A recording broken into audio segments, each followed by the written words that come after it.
dengar kalau aku ngomong teknik itu bukan cuma sekedar kecepatan dan ketepatan jari. Tapi teknik itu adalah sebuah jembatan dari apa yang kita pikirkan, ide musikal kita, itu bisa kita realisasikan dengan jari kita. Jadi kita mau bikin karakter, kita mau bikin color, kita mau bikin nuansa, mau bikin semua itu tuh bukan cuma di sini. Tapi orang yang dengar permainan kita bisa menangkap itu.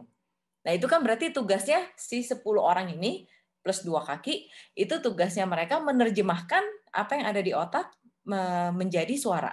Betul kan? Itu yang saya namakan teknik. Jadi teknik itu bukan cuma kecepatan, tapi main lagu yang super slow dan super singing, itu pun membutuhkan teknik yang luar biasa. Ya. Nah, kalau kita lihat semua karya, semua lagu, itu sebenarnya dalam setiap lagu kita tuh belajar teknik. Mau lagu apapun itu deh, lagu Bayer, lagu sonatin, romantik, Bach, apapun itu semua kita belajar teknik. Jadi banyak yang ngomong, kita sebenarnya nggak perlu technical exercises, karena dalam setiap pieces, dalam setiap karya yang kita mainkan, itu pasti kita sudah belajar teknik.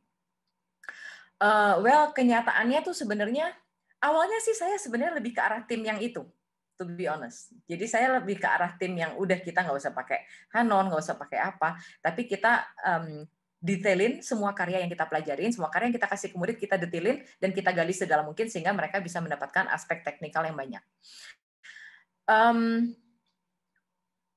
Tapi ternyata hidup itu tidak semudah itu, Ferguson. Jadi aku ini belakangan curcol dikit. Aku belakangan lagi into running, lagi belajar lari. Belajar lari. Nah, tadinya aku pikir oke, belajar lari mah belajar tuh aku lari 1 menit aja udah kayak mau mati. Beneran lihat jam terus, oh my god, ini baru 30 detik, serius nggak kuat. Terus aku pikir oke, kita mungkin bisa setiap hari kita ulang, kalau hari ini 1 menit, besok 1,5 menit, besoknya lagi gitu. Kan logikanya gitu ya. Tapi ternyata itu nggak cukup. Jadi ternyata tuh ada beberapa aspek teknis dalam berlari yang perlu dilatih.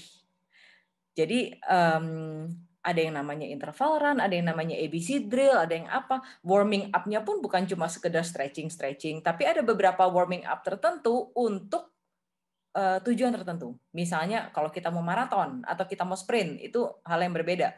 Maraton kita harus tahan misalnya 40 kilo. Kalau misalnya sprint kita cuma 5 kilo misalnya atau 1 kilo. Nah, itu tekniknya semua berbeda dan warming up-nya pun berbeda yang dipakai. Lalu saya mikir sebenarnya piano atau memainkan alat musik itu sangat amat terkait dengan sport, performing sport. Kenapa? Karena kita sebenarnya melatih otot. Dan otot itu harus perform di saat mereka sedang perform. Jadi maksudnya kalau Olimpiade kita nggak bisa kayak kita lompat indah, lalu kita mendaratnya miring, terus kita ngomong, kemarin itu 3 bulan saya tiap hari mendaratnya bener loh. Sama kayak kompetisi piano atau ujian piano kan. Kalau sekali ujian, pas ujian kita main salah, kita nggak bisa ngomong pada kemarin itu beneran swear 2 bulan tuh berturut-turut tiap hari bener gitu. Kan kita nggak bisa ngomong gitu. Jadi sebenarnya yang kita latih itu adalah otot, muscle, yang mana mereka tuh kita harus make sure mereka perform dengan benar di saat yang tepat. Intinya begitu. Jadi kalau di karya-karya itu kita juga melatih teknik di semua karya, betul, tapi tidak cukup. Karena seperti yang tadi saya bilang kalau pas lari, kalau kita lagi lari doang, itu kita udah fokus ngatur nafas, udah ngos-ngosan, udah capek, kaki sakit, segala macam, udah nggak mikirin teknik, udah nggak mikirin postur, udah nggak mikirin kakiku mesti nendang ke belakang, mesti apa, udah nggak mikirin. Sama dengan piano. Kalau misalnya kita main karya, kita udah disibukkan dengan 1001 hal lainnya, sehingga kayaknya impossible untuk bikin ke teknik. Mungkin bisa kita menggali lebih dalam, tapi jadinya satu karya mungkin kita mainkan, I don't know, setengah tahun lebih, 8 bulan gitu. Yang mana itu jadi mengorbankan perbendaharaan repertoar kita.